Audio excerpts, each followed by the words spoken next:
This paper is from October November 2022.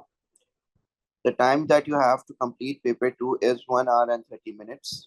This is your paper code 7115, but ये 24 नहीं होता पाकिस्तान में, it's 22. ठीक है. Then here are all your instructions that you have to follow, and this is the information of the paper. The paper is of 80 marks.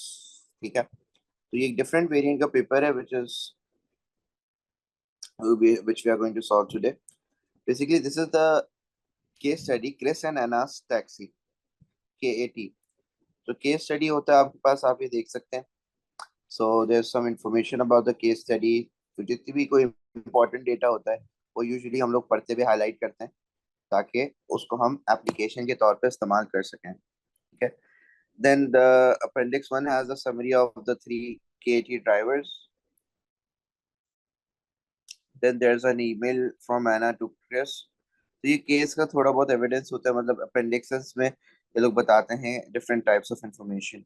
जैसे यहाँ पे HR से रिलेटेड इंफॉर्मेशन बताई हुई है, यहाँ पे कम्युनिकेशन बताई हुई है कि भाई ईमेल के थ्रू ये लोग कम्युनिकेशन करते हैं और उसके अंदर क्या कम्युनिकेट कर रहा है वो डिफरेंट चीज होती है यहाँ पे. फिर डिटेल्स ऑफ 3 टैक्सीज, जो तीनों टैक्सीज हैं उनकी क्या एफिशिएंसी है, क्या उनकी डिटेल्स है. तो मतलब इससे रिलेटेड आपके सारे क्वेश्चंस आते हैं. Then you have the questions. If you can see basically आपको जगह दी भी होती है लिखने को. ठीक है. जैसे यहाँ पे क्वेश्चन है explain two reasons why KAT is at risk of failing. तो यहाँ पे ये क्वेश्चन है, यहाँ पे ये 8 मार्क्स का क्वेश्चन है. ठीक है. सो बेसिकली हर क्वेश्चन में एक ए पार्ट होगा विच इज ऑफ 8 मार्क्स, और उसके अंदर आपने कोई भी 2 पॉइंट्स और उसकी एक्सप्लेनेशन साथ में लिखनी होगी. And the marks that you will be getting over here is for knowledge application and analysis. आपने बेसिकली रीजन लिखना होगा which will get you the marks for knowledge. Then you have to give a link with the case study, and then you have to give the chain of analysis to get the marks for analysis. इसी तरह दूसरे point के साथ आपने करना है. there will be a knowledge mark, then there will be an application, and then there will be an analysis marks. फिर उसके बाद है question number 1 part B which is of 12 marks. And 12 marks के अंदर बेसिकली आपका knowledge application analysis and the fourth assessment objective that is evaluation that is also considered. ठीक है. और एवेल्युएशन जो है वो आपकी हाईएस्ट मार्क्स की होती है. यूजुअली आपके जजमेंट एंड जस्टिफिकेशन, ये एवेल्युएशन वाला पैराग्राफ ये कंप्लीटली 3 मार्क्स आपके रखता है. सो 3 मार्क्स यहाँ पे आपके होंगे फॉर रिकमेंडेशन एंड 3 मार्क्स आपके knowledge application and analysis. Basically इन लोगों को समझाने के लिए कि आमिर, सैमुअल या बिलाल किस तरीके के एम्प्लॉइज हैं. And you can use the case study to refer to your answer which will get you the marks for application, knowledge and analysis. के मार्क्स आपको उसी तरीके से मिलेंगे जिस तरीके से जितनी आप नॉलेज अपनी लिखेंगे और जितनी आप इम्पैक्ट से चेन ऑफ एनालिसिस बनाएंगे. So that will be N analysis. Also analysis के मार्क्स आपको तब भी मिलते हैं जब आप कोई हाउएवर पॉइंट लिखते हैं. फॉर एग्जांपल अगर आपने लेट्स सपोज आमिर के बारे में लिखा कि भाई आमिर जो है वो the advantage of keeping Amir is that he can repair any breakdowns in the taxis, which will save the repair cost for KAT. And also he is also friendly and punctual, which will increase the quality of the customer service provided by KAT. तो यहाँ पे आपका knowledge हो गया और application हो गया और एनालिसिस यहाँ पे हो गया कि भाई which will save the repair cost, ये एक इम्पैक्ट. और उससे फिर एक और इम्पैक्ट मैंने बताया, he is also friendly and punctual, so he will increase the customer service as well. However, he is paid the highest, that is $10 per hour, which will increase the wage cost of KAT as the demand is also falling. So there might be problems of cash flow. तो एक however point भी मतलब मैंने बता दिया यहाँ पे to get the maximum marks for analysis. ठीक है. तो नॉलेज एप्लीकेशन, नॉलेज देनी है आपने, फिर अप्लाई करना है उसको, केस स्टडी से लिंक करना है, एंड देन उसके बाद जो है वो आपने एनालिसिस भी देना है.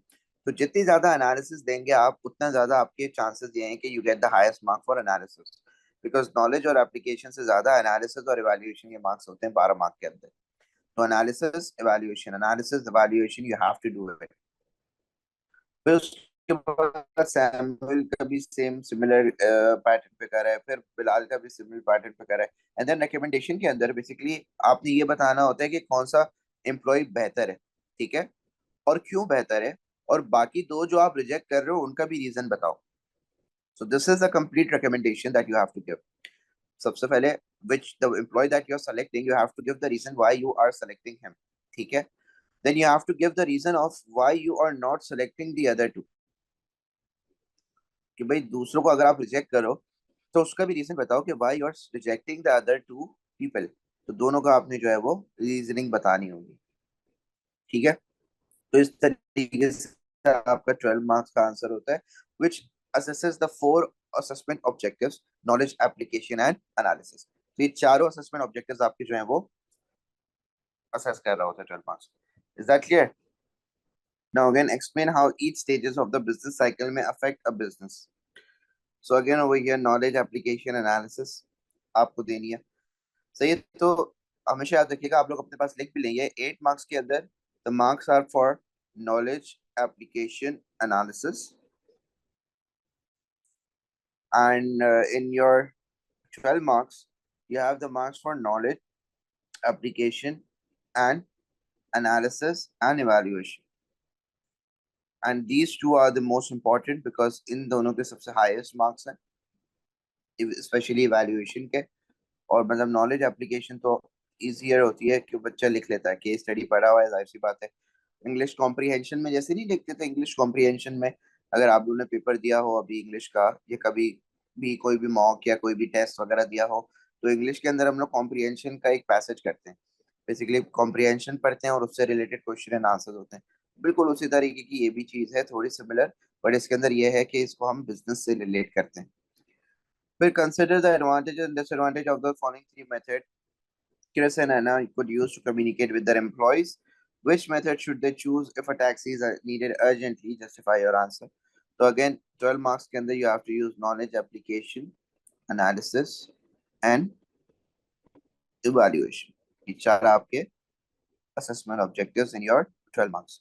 And देखिए 12 marks का usually क्या होता है कि it's consist कि आप से अगर advantages disadvantages पूछें तो आप को दोनों साइड की बातें लिखनी होती है. अब जैसे हमने ऊपर भी जो तीनों एम्प्लॉयज को डिस्कस करा था उसके अंदर हमने ये लिखा था कि भाई ये भी फायदा है कि वो फ्रेंडली पंचुअल है तो कस्टमर सर्विस अच्छी दे सकता है. उसको ऑलरेडी रिपेयर करना आती है टैक्सी, तो रिपेयर कॉस्ट सेव हो जाएगी आप उसी सैलरी में जो उसको आप पे कर रहे हो. आप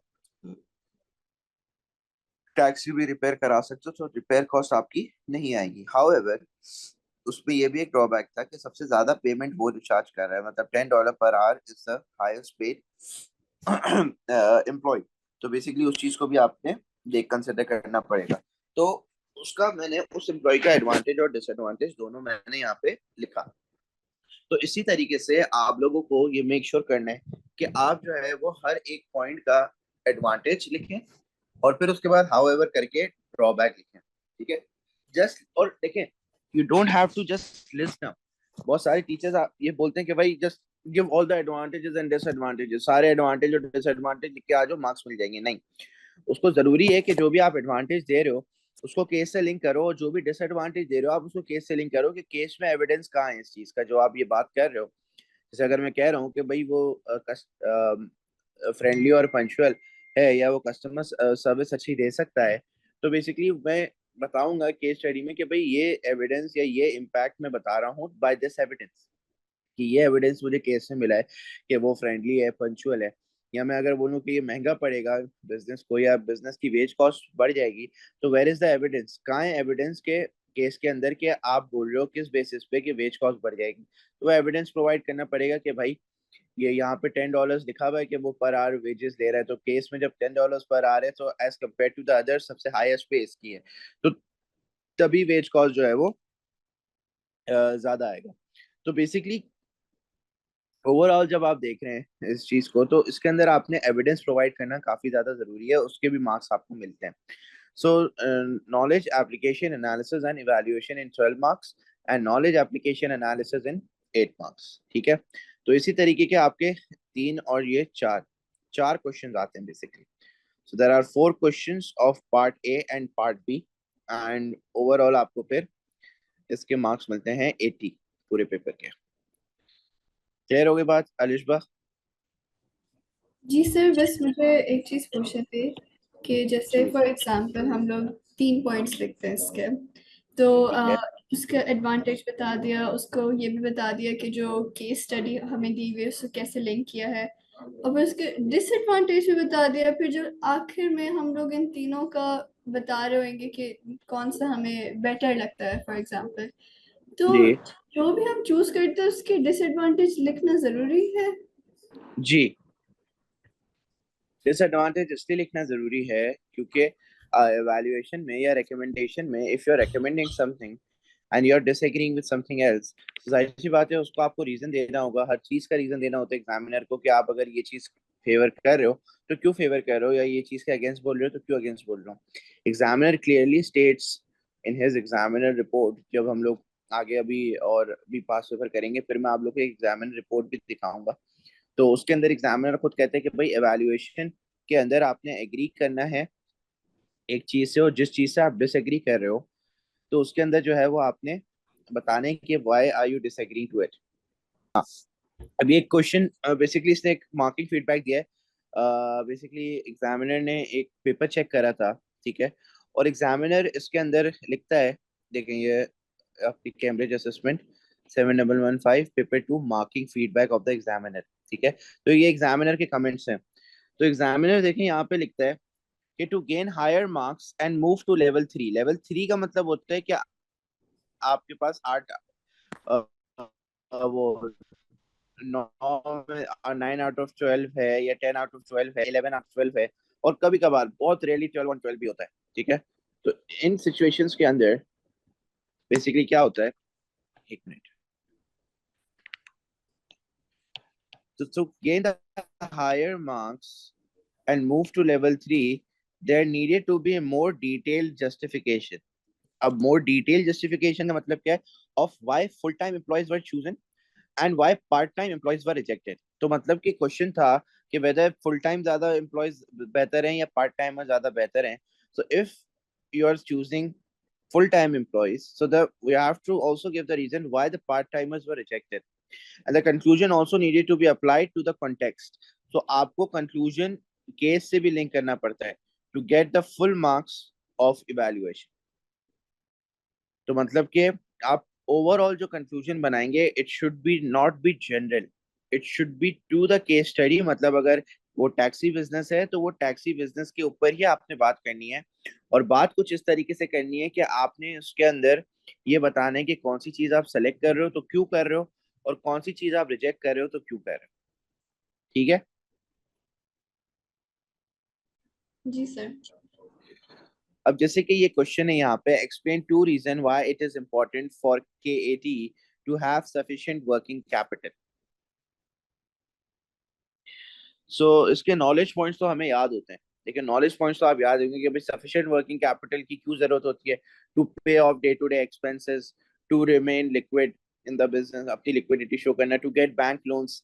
जाहिर सी बात है अगर वर्किंग कैपिटल होगा तो बैंक्स को जो है वो बिजनेस की लिक्विडिटी जो है वो उस पर भरोसा होगा और फिर बैंक उनको लोन भी दे देंगे। फिर to get goods on credit, to purchase goods on credit, इसलिए भी आपको वर्किंग कैपिटल की जरूरत पड़ती है। तो basically these are the points that you will be learning, ठीक है, वो आप लर्न करोगे, आपको नोट्स में दिया हुआ है वो सारी चीजें, ठीक है। तो रीजन तो आपकी ये हो जाएगी, but the explanation will consist of, knowledge तो यहाँ पे मिल गया बट एप्लीकेशन और एनालिसिस आपको एक्सप्लेनेशन के ऊपर मिलेगा। ये भी नॉलेज है, फिर एप्लीकेशन एंड एनालिसिस आपको यहाँ मिलेगा। तो एक्सप्लेनेशन के अंदर आपने एप्लीकेशन और एनालिसिस करना पड़ता है, ठीक है। और जाहिर सी बात है 2 reasons why it is important की बात है फॉर के तो जाहिर सी बात है इम्पोर्टेंट फॉर के का मतलब ये होगा कि आपके analysis will be completely relating to K only. और किस चीज की importance of having sufficient working capital, clear होगी बात यहाँ पे। जी सर क्लियर। और इसी तरह referring to appendix 3 and other information, अब यहाँ पे ये referring to appendix 3 and other information का मतलब ये है कि आपको केस से तो लिंक करना ही करना है। Consider KAT's 3 vehicles. Which vehicle should Chris and Anna decide to sell? Justify your answer. ठीक है। अब यहाँ पे ये बहुत कोई थोड़ा सा जेनेरिक क्वेश्चन इसलिए है क्योंकि लाइक इसमें आपको बताना है एसेट्स के बारे में कि भाई एसेट कोई भी जो 3 व्हीकल्स हैं, तो ये उनमें से कौन सा सेल करना चाहिए और क्यों सेल करना चाहिए। तो that is completely up to you, आपकी अपनी रीजनिंग के ऊपर होगा कि कौन सा एसेट आपको लगता है कि खराब है, या कौन सा एसेट जो है वो आपको लगता है कि उसकी वैल्यू कम है अभी, सही है, या वो अब नहीं चल सकता एसेट, तो उसको बेच देना चाहिए। तो वो जाहिर सी बात है, केस स्टडी पढ़ के आपको आइडिया होगा कि कौन सा एसेट सही है, कौन सा एसेट गलत है। तो मतलब ये थोड़ा सा किताबी मतलब किताब में पॉइंट्स पढ़ के, जैसे ऊपर वाला क्वेश्चन नहीं था कि चलो इसके तो नोट्स में पॉइंट्स लिखे हुए हैं, अब ये वाला क्वेश्चन जो है ना, इसके अंदर आपको थोड़ा सा बिजनेस माइंड रह के, थोड़ा सा जनरल बिजनेस के बारे में सोच के, जाहिर सी बात है बिजनेस कोई भी खराब एसेट नहीं रखेगा। और एक टैक्सी बिजनेस है, तो सबसे टैक्सी बिजनेस के अंदर जो है वो आपकी गाड़ी सही होनी चाहिए, बार बार वो खराब नहीं होनी चाहिए, उसके अंदर रिपेयर्स इतने ज्यादा खर्चे और रिपेयर्स के नहीं आने चाहिए। तो मतलब कि ओवरऑल आप ये सोच के बताओगे कि यार ये जो गाड़ी है, ठीक है, कि कौन सी वाली हमें रखनी चाहिए और कौन सी वाली हमें नहीं रखनी चाहिए।